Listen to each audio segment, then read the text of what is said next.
आज नई सीरीज की शुरुआत हो रही है, अगस्त सीरीज की।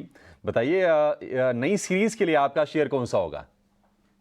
जी नई सीरीज के लिए अगस्त सीरीज में ओवरऑल जो डेरिवेटिव्स रोलओवर की पोजीशनिंग है, प्राइस स्ट्रक्चर है, तो टाटा पावर जो मेरा ओपनिंग शो के लिए जो रिकमेंडेशन था, ये आप पूरे अगस्त सीरीज के लिए भी कंसिडर कर सकते हैं, क्योंकि यहाँ पे पावर सेक्टर जो है पूरा एक लाइमलाइट में है। यहाँ पे टाटा पावर का आप ओवरऑल स्ट्रक्चर देखें तो बेहतरीन एक्यूमुलेशन होने की संभावना दिख रही है मुझे। डिलीवरी वॉल्यूम्स भी धीरे धीरे 410 415 के स्तर पे इंप्रूव होते हुए दिख रहा है। रोलओवर्स भी डेरिवेटिव्स में अगस्त सीरीज के लिए काफी तगड़े हैं। तो यहाँ पे मैं मान रहा हूँ कि बहुत ही बढ़िया पिक रह सकता है। टाटा पावर एक आउट परफॉर्मर बन सकता है अगस्त सीरीज के लिए, और करंट रेट से रिस्क रिवॉर्ड भी बहुत ही फेवरेबल बनता हुआ दिख रहा है। तो टाटा पावर बाय करे।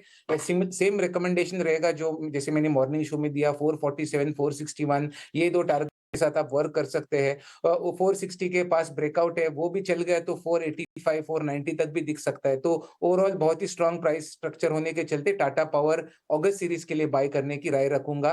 तो ये मेरा सबसे बेहतरीन पिक रहेगा पूरे महीने के लिए। टाटा पावर 447 461, ये दो लेवल्स आपके लिए। 415 रुपए का स्टॉप लॉस अक्षय जी की तरफ से। तो अगस्त सीरीज की ये दमदार ट्रेड्स, मतलब आज की तैयारी तुम करवाएंगी। इस पूरी की पूरी सीरीज के लिए शेयर कौन से होंगे सुपरस्टार, ये भी आप जान लीजिए। लेकिन बाजार पर कुछ स्टॉक्स रिलेटेड चर्चा करें तो आज हम देखेंगे खबरों वाले शेयर्स में एयू स्मॉल फाइनेंस बैंक का स्टॉक भी फोकस में रह सकता है। नतीजे अनुमान के मुताबिक ही थे।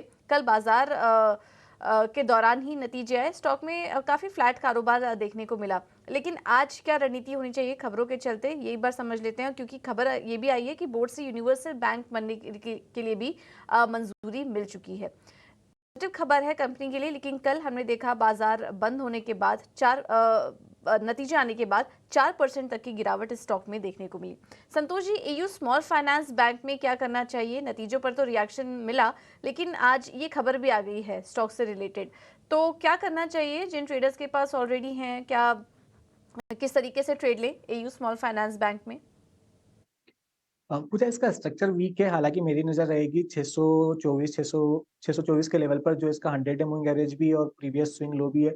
तो अगर ये 624 बचाने में कामयाब हो जाता है तो एक रिकवरी देखने को मिल सकती है। लेकिन अगर ये 624 के नीचे फिसलता है, शायद स्टॉक में गिरावट बढ़ सकती है। स्टॉक शायद आपको 600 के लेवल भी दिखा सकता है।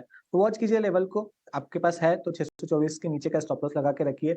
मेजर इसमें अपसाइड हमको 670 के ऊपर देखने को मिलेगा, जहाँ करीब इसका 200 दिन का मूविंग एवरेज आ रहा है।